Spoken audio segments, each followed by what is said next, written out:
Hey everybody, welcome back to the Figures and Flippy Shit Wrestling Podcast, where we talk about wrestling, pretty much AEW and WWE, but in NXT. But we talk about wrestling.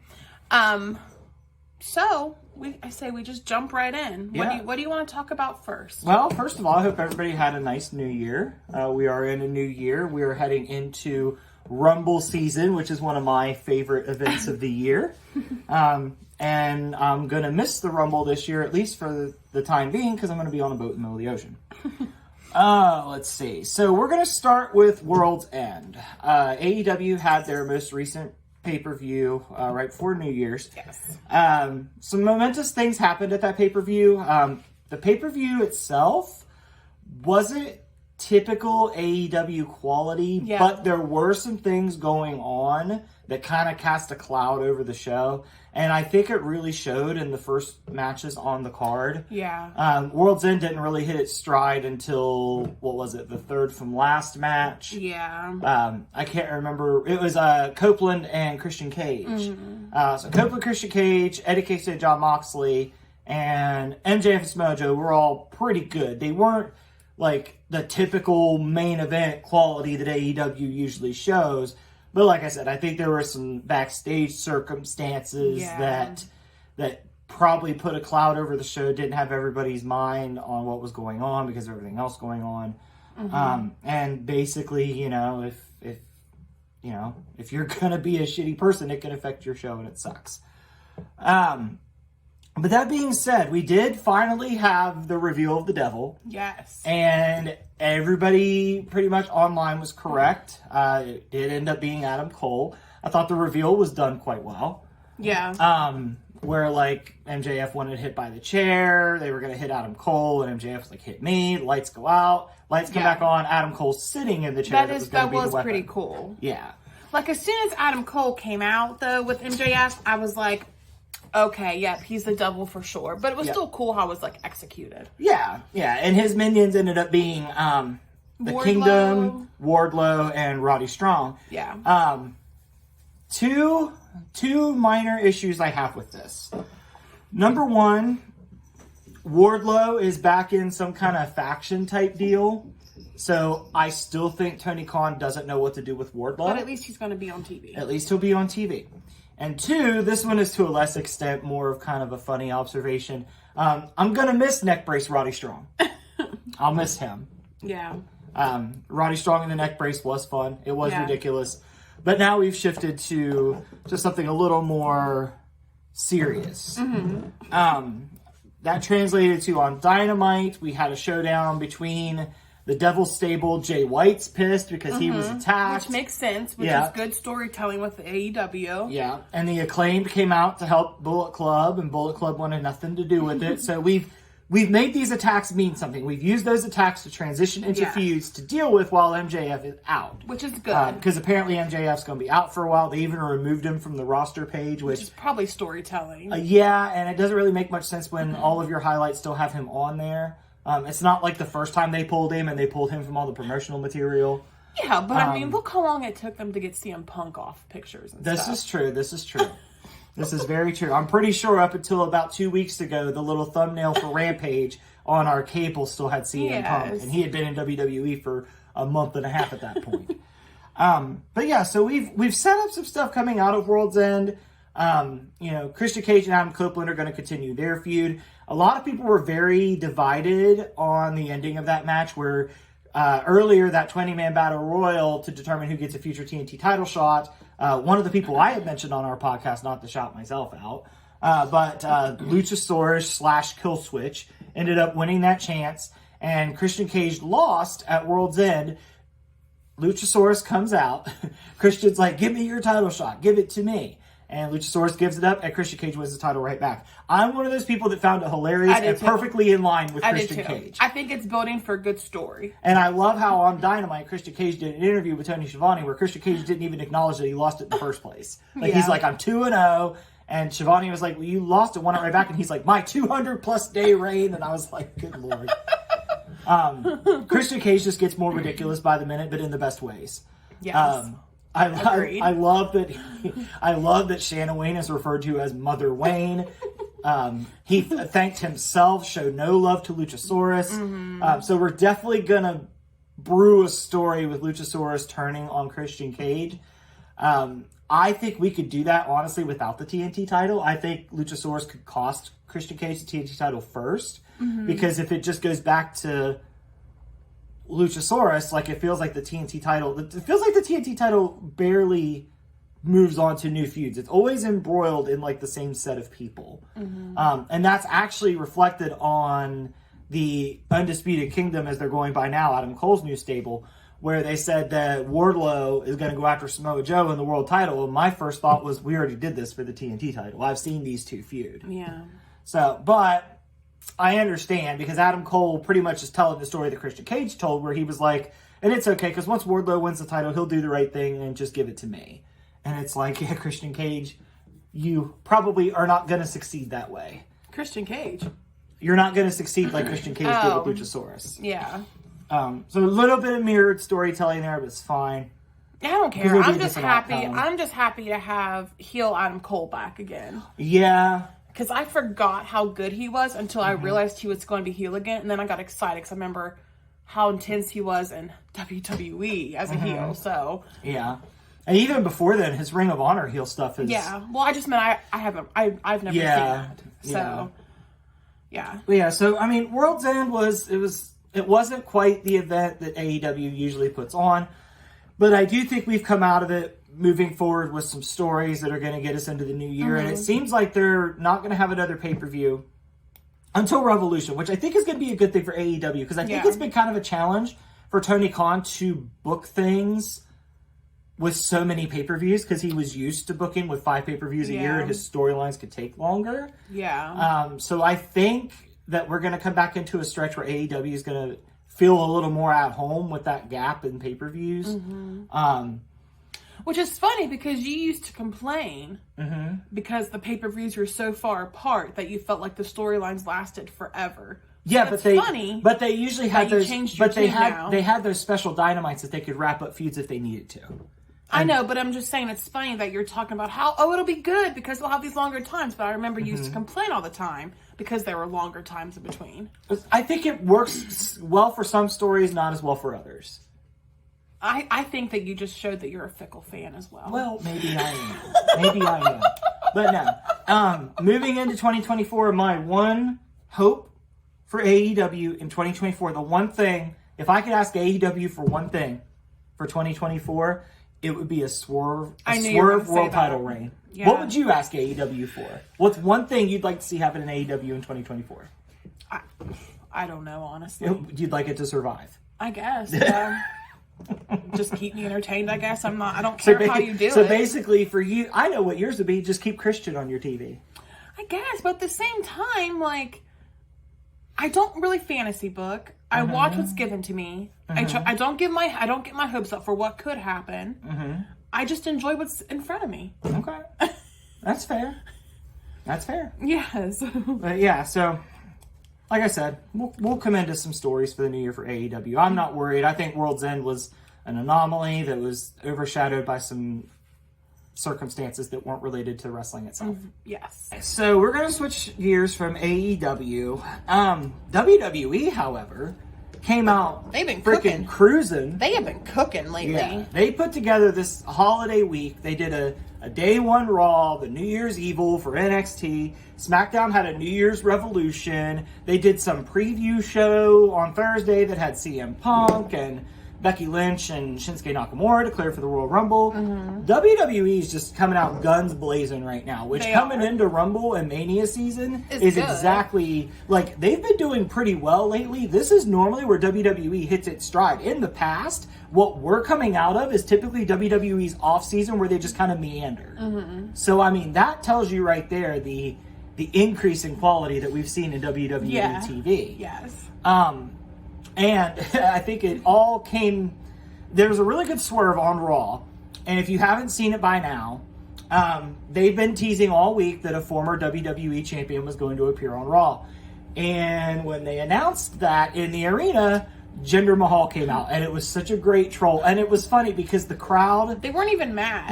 They were laughing. Back before, Vince would do that shit, and it would stick, and fans would get infuriated. Yeah. But fans are laxing more on that stuff because you could see people in the crowd laughing. Yes. They were in on the joke. They didn't feel insulted. Yes. They were just like, ha ha, you got me. That's a good one, WWE. He is an old WWE champion at X1. Yeah, technically he did. He fit the bill. He fit what was advertised. He did, yes. But then he got interrupted by The Rock, which a lot of people didn't see The Rock coming. All the stuff I saw online predicted Brock Lesnar. Yeah. Which makes sense because this is around the time that Brock usually comes back because he's back for the Rumble season and Mania typically. Yeah. But The Rock came back. Rock's promo started off pretty good, and then it kind of... This is going to sound really awful, but I think we hit the America Hammer a little hard. Agreed. Especially for The Rock. That's not really his style. But I feel like it was a tribute to him for the Iron Sheik in a little way. They tied the Iron Sheik into it, which made me feel like it was like something that maybe Rock requested to do. Yeah. Because he was friends with him, like in memoriam. Yeah. What is that? In memoriam. Yes. Yeah. And I gotta give a shout out to Jinder Mahal for keeping his cool the entire time. He held his own against The Rock. And not breaking character, not like getting like Jinder Mahal played it straight the whole way. Yes, he did. And kudos to him because that's got to be hard. You're standing in there with The Rock and all this noise, and he just kudos to Jinder. Yes. For the way that he did that. For sure. Yes. But The Rock ended up teasing something down the line because he said that he was going to go out after the show, and he asked if he should sit in a booth, if he should sit at the bar, or if he should sit at the head of the table. So everybody got excited because they were like, oh, it's time to ruffle Roman's feathers. So then we get to SmackDown, and it's kind of hilarious because Roman gets out of his car, they ask him about The Rock, and Roman's response is he cackles and walks away, which is a really hilarious response from Roman to me. And Paul Heyman is kind of tasked with those questions all night on SmackDown. So while Roman's got this brewing, we've still got AJ Styles, LA Knight, and Randy Orton vying for who's going to fight Roman. So I love that whenever Roman does come back around this time of year, he usually comes back into a shitstorm. I do love that, and he kind of deserves it for taking so much time off in a kayfabe way. But anyway, in a real world way, too. But anyway, and I really love... Actually, I'll get to that point in a minute. So they've asked Heyman about The Rock, and Heyman finally gave an answer, and he said, to sit at the head of the table, you have to be invited to dinner, and The Rock has not been invited to dinner. And it's like, I thought that The Rock was one of the elders. I did too. But it's a good way to kind of show that Roman's above his station now. That Roman thinks he's too big for even The Rock to be invited to his family dinner. Yeah. Because he can't manipulate The Rock. So we don't know where that's going to happen. There's two theories. First theory is it's going to happen in an Elimination Chamber in Australia. And the title won't be on the line. Only the head of the table will be on the line. That's the first theory I've heard. Mm-hmm. The second theory I've heard is that they're going to get that at Mania. They're going to push Cody off to SummerSlam. Don't do that one. The third theory I've heard is Rock, Roman, Cody at WrestleMania to kind of mirror when it was originally going to be Punk, Rock, and Cena at Mania 29, and Punk got pulled and put in a match with, I think he wrestled The Undertaker at Mania 29. In a really good match. I don't like that option, but that option's better than option 2. I think I subscribe to, I think option 1 is going to happen, where it's going to happen at the Elimination Chamber, because I do think Cody's prophecy is going to come true, and by the time that Cody and Roman lock up at Mania 40, Roman's going to be out of family members. Because I think at Elimination Chamber, we're going to set up that Jimmy or Solo might take The Rock's side, especially if Rikishi gets involved. Mm-hmm. So, I mean, there's... The Bloodline story did kind of stall. That's the one thing that did seem like it was kind of meandering up until this point. But I really think they could turn it around by really telling some good stories with the Bloodline leading up to Mania and sticking the landing. I think they could save it if they do those things. Now, on the other side of this, besides The Rock, we had our number 1 contenders match on SmackDown between AJ Styles, LA Knight and Randy Orton. I don't know why I keep forgetting Randy Orton. I don't know. And the match was really fun. It was. The crowd was into it. The crowd. LA Knight got busted open. LA Knight got busted open, showed some color. Randy Orton looked great. AJ Styles looked great. All three dudes looked good. Knight is definitely the weakest wrestler, but I think he brings the most personality, so I think it balances out. But the match ended by Roman just coming in and just deciding to wreck shop on everybody, just screwed up everybody's day. Just kept staring down Nick Aldis, who was at ringside. And Nick Aldis was there. And this is the point I was going to make earlier. I love Nick Aldis as a foe to Roman Reigns. I love that Nick Aldis is just like, I don't give a damn who you are. This is my show. Please fuck off. So he throws this whole fit. And Roman's in the ring. Yeah, Roman's in the ring celebrating. He's like, yeah, I killed everybody. Yeah. And Aldis just walks over to Paul Heyman, and this was purely played for the TV audience. Yes. I saw a lot of people say that it should have been announced over the microphone. It might have been after, we just didn't know. It might have been, but I love the way they did it because we don't know how Roman's reacted yet, and we can save that for a segment next week. Because what Aldis did that's great is Aldis walks up to Paul Heyman and says, tell your client he just earned a fatal 4-way with all these guys at the Rumble. And Aldis leaves. So Aldis doesn't piss on Roman's parade. Aldis is going to leave Paul Heyman to piss on Roman's parade. And it was a funny sight because the camera, it was focused on Paul Heyman looking all worried. And then in the background, you just see Roman celebrating. Yeah, it was framed really well. It was. Really well. So kudos to the camera work on that. Kudos to the way that was executed. That's the kind of shit that I want when Roman comes back. That's what I want. And that's why I know he's gone for a long time. But I can't help it. When Roman comes back, it's good TV. Yeah. And good things happen and exciting things happen. I just hold a grudge because he's gone so long. So it's like, yeah, I get excited. But like, I'm going to get this enjoyment, a week and you're gone again? So like it's Rumble and Mania season. I'm sorry. We're gonna get him for 3 weeks. My apologies. And then he's gone again.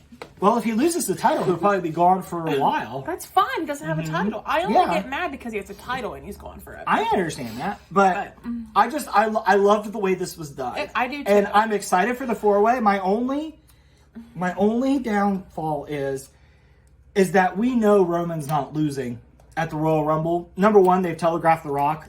Number two, they've telegraphed Cody. But that's fine. You know, as long as it's a good match, I'll get over that. I just hope it's not done the way that Danielson and Adam Copeland was done at Mania 37. I don't want Roman to stack all three of them and pin them. Well, can I get my opinion in too? Yeah, please. Okay. Well, I couldn't. You wouldn't stop talking. Okay, go ahead. But I agree, this is great. However, I'm happy The Rock's back, but let's not have him tease being the head of the table and then he disappears for 2 months. Like, if you're going to have somebody in a storyline, make sure they're consistently there. That's my biggest Like Cena did? Yes. Like, that's my biggest beef. Like, if you want somebody involved in a storyline, get them there. Like, have them do things every week. Or you could do what they did for Batista before WrestleMania 35 and record stuff. Yeah, he only showed up at one show, which was cool because the one show he showed up at we were at, which was cool. That was cool. So we've seen Batista. That dude's a freaking unit. I don't know if he is now because I saw a picture where he looked like he'd gotten smaller. But that aside, they at least had like vignettes and like backstage things prepared for him. That's fine. If they do that with The Rock, that's fine. But just don't have him disappear. Yeah. I don't like when they do that. Yeah, don't drop that little nugget and disappear. I would agree. Yeah. I agree. That's my one beef with that is that and it's me even just predicting what's going to happen because The Rock's a busy man. Yeah. Hell, I don't care if you filmed a whole bunch of them while he was there and you air them over a couple weeks and you can tell that it's the same night because he's wearing the same thing. I don't care. They did that with Seth Rollins at one time whenever he wasn't able to be there. I mean, I know there's a difference between Seth Rollins and The Rock, but like The Rock is a busy man. I know. That dude, I don't know if he's still doing movies all the time, but he was. I'm assuming he still is. He's a busy man. So let's just not have him come here 1 week, drop this, and then we don't see him again until like the match. Like I don't want that to happen. I agree. So that's my one, not even critique, it's my one worry. Okay. I can see your concern. I agree. Yeah. I agree. But it should be fun. WWE in the past has been fun heading into Mania season and Royal Rumble season, even when Vince was in charge and the product sucked. But now that the product's good, I'm even more excited to come into this time period. WWE, I feel like, is definitely like, it kills me to say this because they're tribalism, but they're definitely like the promotion in my eyes. They're killing it. They are. They are killing it. They are. And not only that, we are heading into a Mania that ends in 0. WrestleMania 10 was great. WrestleMania 20 was pretty good. WrestleMania 30 was great. WrestleMania 40, under Triple H, all stories that Triple H has built. I can't help but get a little giddy to think about what I might get. I'm pretty excited. Yeah. And I'm also excited because thanks to you, do you realize the week after WrestleMania we go to Denver? I did not. So I get WrestleMania and a trip out west. Oh, man. In 2 weeks. I'm excited. Yes. Good things for me coming. Yes. Well, let's talk about Judgment Day. Let's talk about the Judgment Day. All right, so what do you want to say about the Judgment Day? Well, you're the one that had it written down, so you wanted to say something about it, so... Well, listen, there's been a couple episodes on this podcast where I said that I felt like the Judgment Day is kind of, it's not as interesting to me as it was. I know you haven't stopped liking I love the Judgment Day. But I think R-Truth has added a wrinkle to it that has made it fun for me again. Yeah. Because the Judgment Day has been so serious, it's kind of fun that they have to essentially swat at this gnat of R-Truth that just keeps coming around. He invades their clubhouse. Yeah. He's convinced he's part of their group. He kicked JD out of the group. So I mean, I think it's added a level to Judgment Day. It definitely seems like he's there to torment Dominic and JD. Finn and Damian don't seem to really do much with it. They just kind of get annoyed with him and move on. It definitely seems like it's Dom and JD's job to exterminate R-Truth out of the group. But they just are not getting it done. No, they're not, because they're both inept. But the funny thing is, JD is not inept. He's not anywhere close. But they keep getting one up on him, and they had actually a really fun tag match on Raw, where R-Truth tagged with The Miz against JD and Dom, and it was Shenanigan City. It was. R-Truth was like going over to Judgment Day's corner. He's like, I'm on your team. Like, it was like he couldn't understand why he was tagging with The Miz when he's a part of Judgment Day. And at one point, like, he went over to Dom and he's like, JD's not with us. Like, he was like so upset by this. And Miz and R-Truth ended up winning because Judgment Day finally was like, oh, if Truth thinks he's one of us, we'll have him take the shot at The Miz and help us out. We'll make it 3-on-1 and we'll win this thing. And R-Truth, of course, Miz ducked, and R-Truth hit, I think, JD and all that. So Judgment Day ended up losing. But it's interesting because I think while Finn and Damian are at the top here, they're the tag champs. Finn has Money in the Bank. Or not Finn. Damian has Money in the Bank. It gives them something serious to do, but it gives Dom and JD something fun to do. Yeah. And I like the dynamic of it. And Rhea's just kind of in the middle, like, everybody take care of everything. I'm taking care of my shit. You all take care of yours. And kudos to Ivy Nile. She got her first main roster match on Monday. And it was against Rhea Ripley, and it was a good showing. I mean, we've seen her wrestle in NXT, so we knew that she was good, but she looked good. Yeah, she looked really good being in there with somebody like Rhea. Yeah. I mean, there were some times where it seemed like she struggled to, like, pick up Rhea and flip her over. But I mean, it'll come. She could have just been nerves, though, too. Yeah, it'll come. I think Ivy Nile will be fine. Yeah. I think Ivy Nile has a unique look. I think I like her with the Creeds. I think that's a good pairing. So I think Ivy Nile's got a bright future. I'm not worried about Ivy Nile at all. Yeah. I think, and I hate to say this, but I think she's going to end up better than Indy Hartwell did. Yeah. Because Indy Hartwell, they don't... Candice and Indy pop up every once in a while. Yeah. Like she literally was the women's champion in NXT. And then she dropped She had to vacate her title. Yeah, which she was But hurt. other people didn't have to vacate their title, but she did. Yeah. And then... Yeah, I agree. I don't think the Indy Hartwell call-up has gone very well. No. I don't know what's going on with that. But... Yeah, I think R-Truth added something that's made Judgment Day fun for me again, because it just kind of felt like it was the same thing over and over again, which I know is your thing with the Bloodline, and I agree with you. It's very, very repetitive. But it's Judgment Day's fun for me again for at least a couple of weeks. I never stopped liking them, so. Well, let's talk about some factions, though. Okay, yeah, because we had another new faction develop this week. So we had a new faction debut. They attacked Bobby Lashley and the Street Profits. Karrion Kross has a new faction. Everybody saw on WWE. We saw on SmackDown. Yeah. And everybody picked up the hints online. It's Karrion Kross, Authors of Pain, Paul Ellering, and Scarlett Bordeaux. with Scarlett with brown she's hair. just Scarlett. She's just Scarlett on WWE. Yeah, and she has brown hair now. Yeah. So I'm interested to see what this faction does. AOP we haven't seen. I think Corey Graves said it's been 4 years. Which is crazy. I didn't realize it'd been that long. Yeah, time flies. Holy crap. Time flies for sure. So I'm interested to see what happens with this group. AOP seems like they're the same as they were. They haven't really changed anything. No.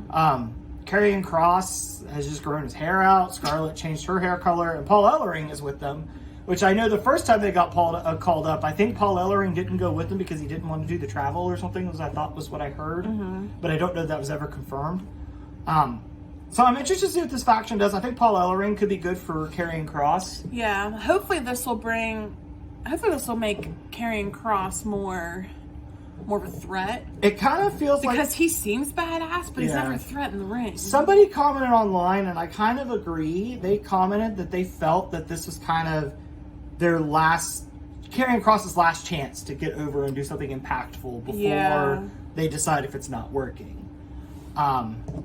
Which, you know, he had to fight an uphill battle anyway, because when he got called up the first time, Vince completely ruined it. Yeah. So he's had to recover from that ever since. But, you know, I think he's had enough time to recover from that, and I think his act just isn't landing. Yeah.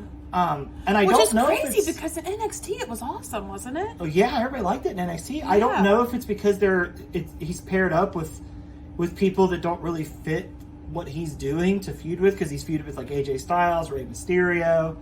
But I don't know who you pair him with that's better. Yeah. To do anything. I mean, my first thought would be somebody like Bray Wyatt, but obviously that can't happen. So I don't know. Maybe Bobby Lashley's it with his Street Profits crew, and it definitely seems like they've gone away from the heel aspect of that group, because the crowd was like, we're not booing Bobby Lashley in the Street Profits. Which, what in the heck? When did Bobby Lashley get this over? I didn't realize it. I think honestly, what happened? It was one of those cases that he was gone for a while and people forgot that he was there, or were just so happy to see him that it's carried over. I like to see it because, by all accounts, Bobby Lashley is supposed to be a pretty cool dude. Yeah, no, so I mean, I'm I get happy it. for He's him just boring to me, and like his gimmick is very boring. Yeah, having the Street Profits helps. Yeah, that helps. Yeah. Bobby Lashley also, he took that segment to declare for the Royal Rumble. So the Royal Rumble is shaping up to be pretty fun so far, because so far for the men, we've had Cody Rhodes, CM Punk, Shinsuke Nakamura, and Bobby Lashley all declare for the Rumble. That's a fun start. That's a fun start. I would imagine Gunther finds his way back in. Oh my God, where's Gunther? Oh, he just had a baby. Yeah, Gunther's had a baby. He's fine. Yeah. Yeah. Yeah, Gunther's fine. Yeah. I just can't wait to see who he feuds with next. I have nothing against him, but please not Bronson Reed. No. We did that song and dance. Yeah. I think there's a lot more people on Raw he could feud with. Yeah, agreed. We'll see how it goes. We'll see how it goes. The Intercontinental title picture is fun, and there's a lot of variety in who's involved. I really enjoy it. The Intercontinental title picture is one of my favorite title pictures right now. Yeah. Because of just, you have your Gables, and your Bronson Reeds are nice to kind of change up like the size that Gunther's fighting, and the Miz was all about showmanship, and he was a few. I really like the variety of opponents that Gunther's had. Yeah. And all of his matches with them have hit. Yeah. Because Gunther is... I would say Gunther right now is probably one of the top 10 wrestlers in the world right now. He is excellent. I mean, the dude just... He is the excellent. The dude understood the assignment. Yeah. And he understands it every time. Yes. I can't say enough good things about Gunther. Can't wait till he comes back. Yes. But congratulations on the baby. Yes. But factions are very big in wrestling right now. It kind of feels like the late 90s for me again, because back then you had NWO, you had NWO Wolfpack going on in WCW, you had the Four Horsemen, you had the Corporation, the Ministry of Darkness, you had so many factions back in the day, D-Generation X, and I feel like we're kind of moving back there. I like it, because I made the comment the other day where I feel like WWE just seems more Attitude Era-ish here lately without actually doing the Attitude Era stuff. Yeah, it's if that makes any sense. Yeah, because it's they're not cussing, but just the way. Well, I mean, I guess they are. Well, you know what I mean. And it seems like everybody's got friends. Yeah. And some of and it does. It's an easy storytelling mechanism. Tessa may switch sides. Like AJ Styles is trying to show more of an edge. He's done that by kind of just casting off the OC. Mia Yim actually played into that on social media. She posted something on Instagram where she was hugging AJ Styles and he was hugging her back. And then it showed when, I think it was last week, she was hugging him from the side and he wasn't responding. And she just put this is what heartbreak looks like. And it was just a very simple story in pictures of we were friends, now we're not. We didn't need a promo. 2 pictures told the story. That's using social media well in a wrestling aspect, I think. But yeah, and over in the AEW side, you've got Adam Cole's new faction. You've got the Acclaimed is kind of a faction. Don Callis' family, the Patriarchy, Best Friends. There's a lot of factions in wrestling right now. Bullet Club. Bullet Club Gold. Yeah. La Facción Ingobernable. The Japanese version and the Rush version. I like factions in wrestling. I think factions in wrestling make sense because I would think in that kind of area, you would want to find people to have your back. Especially, if you look at it from a real world perspective, if I was going somewhere to work every day and there was a chance that I was going to get beat up, I would go seek out some friends. or if I change jobs. Or if I wanted to beat someone up, I would go seek out some friends going the other way. See, I would just change jobs if people wanted to beat me up at my job. But it's interesting because as long as it's like a circle of life kind of moment, because we have factions coming in as factions dissolve. The Bloodline is getting ready to dissolve. The Judgment Day was teasing a dissolve, but I think they're going to hang on a little bit longer. The OC looks like it's dissolving. As long as that happens and it's a continuous cycle, I think it keeps it fun and keeps it interesting. Yeah, agreed. So I do like factions. I think they make sense, and there's a lot of them right now. Agreed. Also on SmackDown, we had the conclusion of the United States Championship Tournament. You could see from a mile away that Kevin Owens was going to win. They've been teasing that with Logan Paul since the beginning. Santos went down for it. It was a good match between KO and Santos.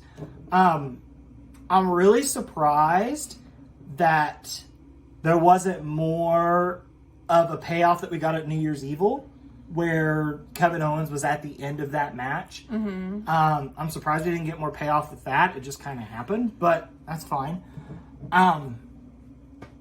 But yeah, the whole U.S. title tournament was pretty good. Yeah. For the most part, it wasn't the Continental Classic, but it was good. Yeah.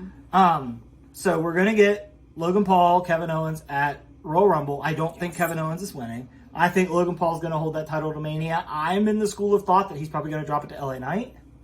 Maybe, I don't know. Because I think that's going to be too. But the thing is, though, what is Logan Paul going to have to say about anybody that's not fat, though? Because that's all he ever talks about is what the physical appearance is.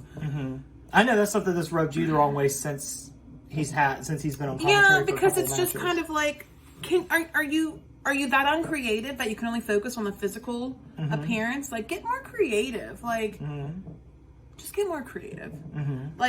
No, we're over the comment on people's physical appearance shit. Yeah, and you were just talking about how they were doing Attitude Era without doing Attitude Era stuff. That's definitely an Attitude Era thing. We're over that. So, no, get more creative, Logan Paul, because your creativity is just it's worth a shit. It's a pile of shit right now. Yeah. So in ring, I'll give you credit. You're good, but your speaking is terrible. So I can't wait to see what he says about other people if he can't comment on their weight. What can he possibly say? That's all he said about Kevin Owens is his weight. What else do you have, Logan Paul? Because I'm not convinced you have anything else to say but call people fat. Well. After Kevin Owens' match, he did call him Canadian. I'm just kidding. Yeah. Wow. But so let me transition this into a conversation with you. When that kind of stuff happens, what kind of stuff for you hits as what do you like to see your heels do if not insult superficially? What clicks with you when you see a heel cut a promo? arrogance, but not in a way that's putting down the other person. Okay. Like, you can, I don't care, you can take digs at, like, their moves, or their home, or, I even like it if it's their personal life. But once you get into that physical appearance aspect, I'm like, I'm done. You have a million different things you could do, and you chose to do this one thing that is rude as hell. And when that happens, it's like, no. Like, what do you mean? Like, what else could they do? Look at every other heel. What else? What does every other heel talk about? And because they know, not really many other heels focus on weight. I mean, there's a few, but in WWE, like, they don't focus on weight, and they have a million other things to talk about. Yeah. Because they're more creative in that aspect. There is somebody else in WWE that does tend to focus on weight, and he's come under fire for this before. Corey Graves has done that on commentary. Yes, and I've pointed that out too. So, like, come on. Yeah. So for you, like, you think that's beneath people? I think it is. I think that coming from somebody that has a low self-esteem and trying to get over the fact of not caring what other people think what I look like, hearing somebody make fun of somebody for how they look like, that makes it hard. And I know I sound like a snowflake, but that makes it hard for me because it's like a realization like, oh, you know what? People still will make fun of how I look. So I don't like to see that in wrestling whenever it's my escape from the real world. It's a fair assessment. Does that make sense? Yeah, that's a very fair assessment. Yeah. I hadn't thought about it so, like it's that. My escape from the real world. I don't want to see my real anxiety-inducing things in wrestling. Yeah. Like. Yeah. You know, I think part of that, too, that might be part of the hatred you have for CM Punk, because CM Punk's done that before, too. We've seen videos where he's done that. Yeah. So that tracks. It's just my thing. You're consistent. And I know I sound like a snowflake to some people when I say that, and I'm sure we've gotten comments before where we're like, me and you're ruining wrestling, and people might think that, but to me, wrestling is not real. It's my escape from reality, because reality sucks sometimes. Yeah. So, like, I don't want to have to see something that I could see in the real world. Like, I'm not going to see people randomly punching each other like that unless, like, they're going to go to jail for something. Yeah, like, you're not going to see somebody like Christian Cage come in and just assume fatherhood over this group of people. Like, so I don't want to go into real world you would and in a hear cult, but I don't want to go into wrestling and hear fat phobia things going on. Like, stop it. Stop. Yeah. So that's really my issue with Logan Paul. So. No. And you've made it clear, like, you think he does fine in the ring. You just don't. Yes. Yeah. I could see where you're coming from. And I don't really notice it that bad unless he's on commentary. Plus, I think it's interesting that they do that. And WWE, well, they don't do it now, but they used to work with this thing they call Be a Star. And it was like anti-bullying. And I think it's interesting that that's gone away. They don't have that now. And plus, you know, they talk about it being a show for kids. And, you know, this is a little bit of a detour, but I'm going to bring it back. I think, like, it's interesting that the child can't hear holy shit, but it's okay that they hear this dude making fun of another guy because he's bigger. Yeah. I mean, I really wasn't going to bring that up, though, because that goes back to the point of, like, the parents. Like, if there's stuff like that on there, they shouldn't let their kid watch it if they're concerned about that. I don't like when children are a reason to not do things. Yeah. But I mean, you know, what's going to ultimately do more damage if a kid goes to school and he says, holy shit, or a kid goes to school and picks on a fat kid and the fat kid comes back later with a gun and shoots everyone. Then we have a real world that escalated quickly. That happens, though. Especially in America. That happens. Yeah. That happens. We love guns here. That happens. To me, like, I think sometimes we get our priorities backwards on stuff like that. Like you said, you can call us snowflakes if you want, but to me, it's 2024. There's not a place to, you know, I'm a bigger guy myself. I don't need you to point it out to me. Yeah. I'm fully aware of it. I look at myself every day in the mirror. I have a treadmill right over there. I'm working on it. I don't need you to tell me about it. Yeah. So I get what you're saying. I get it, and it makes sense, right? I think in 2024 wrestling, there's not a place for that anymore. Yeah. And there's a lot of things you can make fun of Kevin Owens for. You can make fun of the fact that he lost his friend because he went to SmackDown. Sami Zayn's still on Raw. You know, call him friendless. Yeah. Like, you could do that. And I mean, and it's not even just a WWE thing. I am terrified to meet MJF because I don't trust what he would say about personal appearance. So, like, yeah. Yeah. Yeah. And, you know, most of the people that say, well, get thicker skin, you know, they don't deal with these things like other people do. That's an easy solution. Everybody deals with things differently. Yeah. So I could see why the Kevin Owens stuff with Logan Paul bothers you. I have a better understanding now than I did an hour ago. Yes. Yes. That makes sense. Well, I think we can move on. We can talk about New Year's Evil. Yep. Something not as snowflakey. Yes. All right, so as we talked about, WWE put together a pretty good week with New Year's themed stuff. NXT had New Year's Evil. That's the last thing we're going to talk about today. Dragunov and Trick Williams didn't get to have their match, which makes me wonder what's going on with Dragunov, because he wasn't even on camera. And like they showed last week, they were literally talking about how nothing would stop him, and then he's not medically cleared. So I'm wondering if something happened, or maybe he has a legit injury. I'm not sure. If he is, I hope he gets better. I would hate to see Ilya's reign have to end by like vacating the title, especially since we've done so much to build Trick up to that moment. And it would suck if he is hurt because they did that angle where Rich Holland hurt him. Yeah.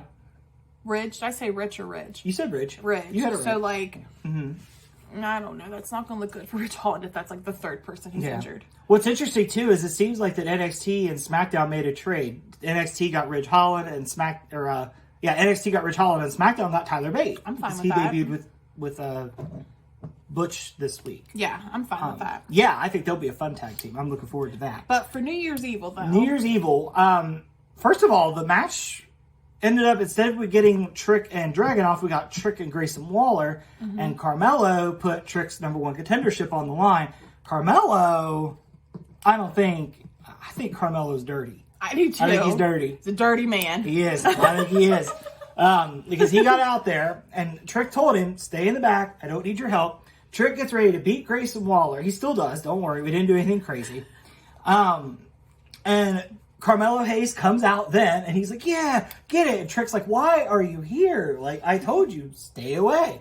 So then Grayson Waller is over here in the corner and he's starting to get happy because he's like, oh, I'm going to use Mello and distract him. And then out of nowhere, Kevin Owens just punched him in the face.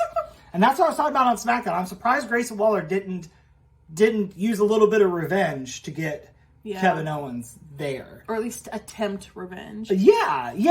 Attempt revenge. That would have been good. Yeah. I think they could have had Owens had a friend that could have put a stop to it. But Owens doesn't have any friends. Yeah. Because he's angry. Yeah, because he's angry. And he turns on all of them on a dime, including Sami Zayn multiple times.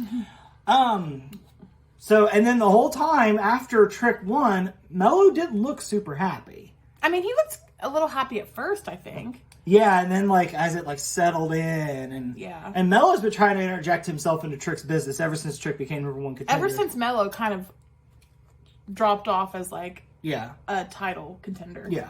I think we're going to end up with Trick and Mello at Stand and Deliver WrestleMania weekend. I think that'll be a good match. I think it will. Yeah. I think it will be Mello's swan song in NXT. Yeah. I really think so.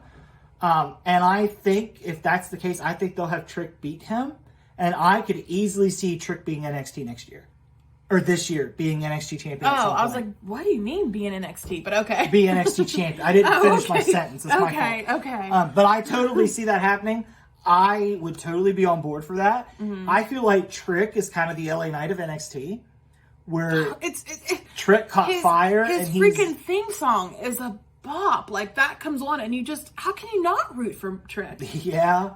And the dude can talk. And I actually saw a report where main roster has higher hopes for Trick Williams than they do even Mello and Braun Breaker. That's crazy. That's insane. For a dude that was the sidekick for a lot of Mello's Whenever success. we started watching, he was just the sidekick. We literally watched him evolve. Yeah, it was cool. It's kind of like the same feeling we got watching the Acclaimed get big. And I just want to say, the Guns. Since the first time I put eyes on Trick Williams, was I not like, I love this man. That's how, once again, there's the LA Knight comparison. That's how I was with LA Knight. That's how you were with Trick. And the first time he talked, I was like, You even Love told this me at man. one point, you said Trick is so much more interesting than Mello.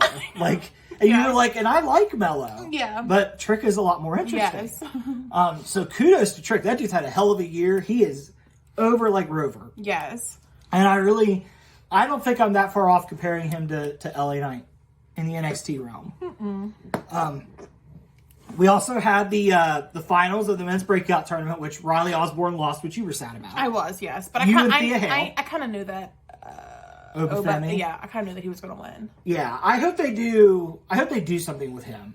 I was going to say, unlike they've done with Lola Vice, but actually Lola Vice did tease I guess you call it a cash-in, because she had the contract. They just use a binder instead of a briefcase. After Lyra had beat Blair Davenport in the opener. But speaking of, we're going back, we're kind of getting our head. No, you're getting all jumbled So here. Riley Osborne One lost, story at a time. but at least they have something for Riley Osborne to do because there's more turmoil in Chase U. So, we had Thea and JC Jane backstage talking about how good Riley did. Duke Hudson and Andre Chase walks up, and Andre Chase does not look like he's in a good way. No. He's got his shirt untucked. He looks disheveled.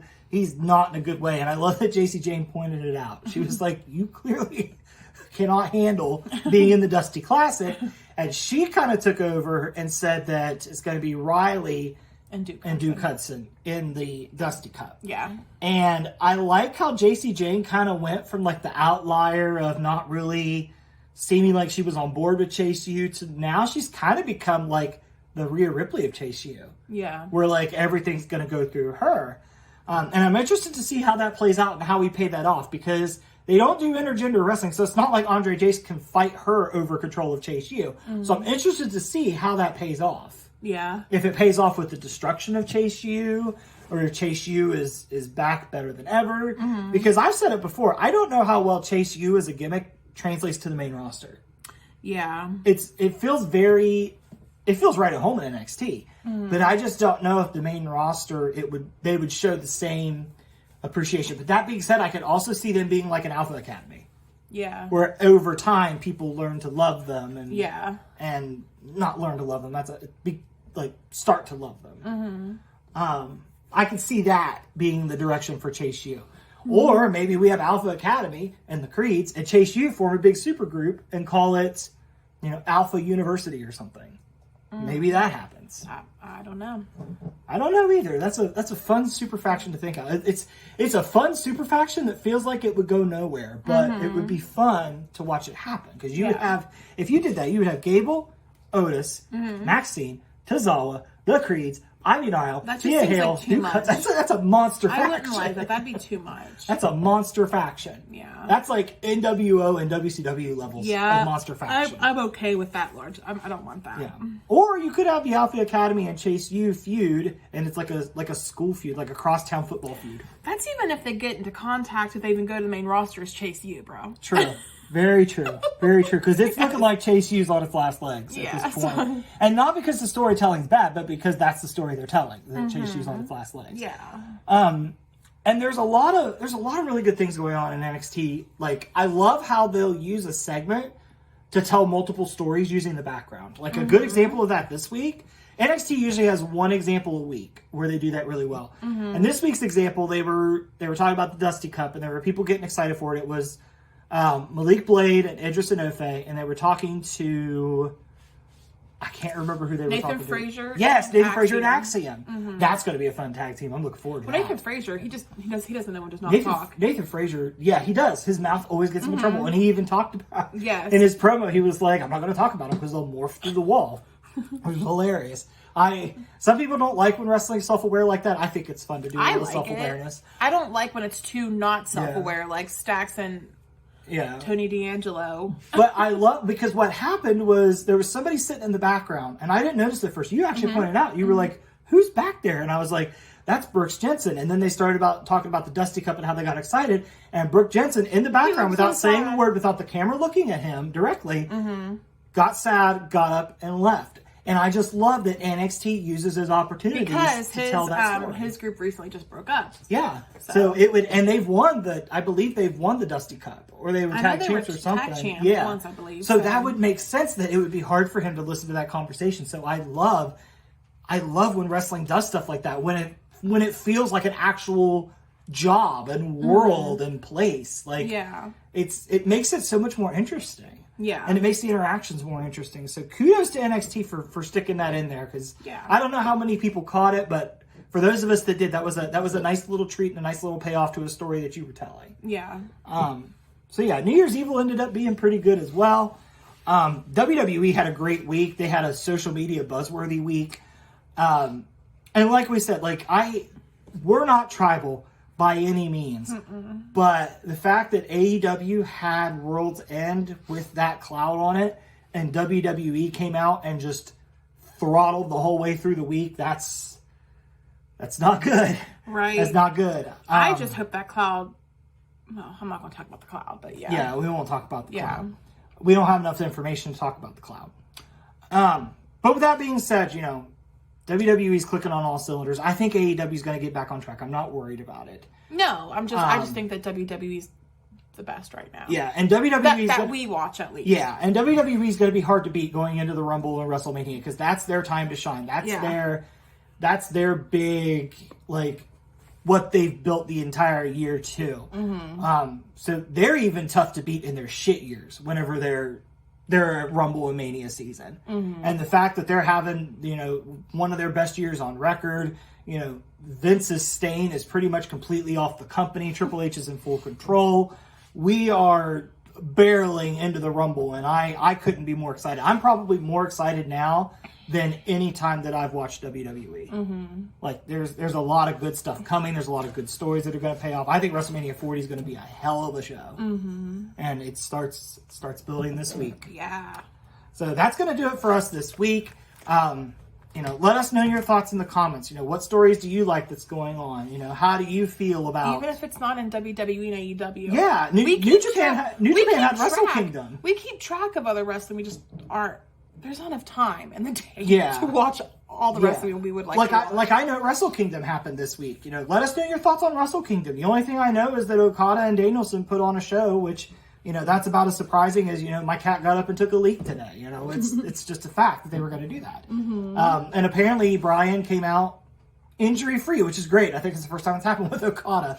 Not blaming Okada, it's just a coincidence. But, you know, let us know your thoughts on Wrestle Kingdom. Let us know your thoughts on Impact, soon to be TNA. It's back to being TNA. You know, there's a lot of free agent buzz out there. You know, Trinity's probably going back to WWE. Mercedes Moné, who knows where she's going? You know, leave thoughts on all this. I know, because I've heard reports about her going to AEW, about how they've offered her this huge deal, but then you hear reports about WWE, so I have no clue. And I think it was Meltzer or Alvarez came out and said, you know, we were told that Punk was never going to WWE, and he's there, and we're being told that about Mercedes now. So, you know, they're probably just saving her for the Rumble, or maybe a Mania mystery opponent. Who knows? But yeah, find the wrestling that you like. You know, comment stuff we should check out. You know, Ring of Honor TV always has stuff brewing as well. I know one of the things going on right now on there is Dalton Castle is just not keeping it together. So let us know in the comments. Find us on the socials. Figures Flippy S. On Facebook, go on there, leave a comment. And Instagram, the same handle. Instagram as well. Figures and Flippy S. Yes. We still have not gone back to Spotify yet, because I'll be real honest, the holidays got a little hectic and I didn't have time to look into the audio issues going on there. But hopefully we'll end up back there. Hopefully you all had a nice new year, enjoy wrestling, and we will see you guys next week. Later. Did you like that video? Like, subscribe, and comment to the Figures and Flippy Shit Wrestling Podcast. Oh, yeah.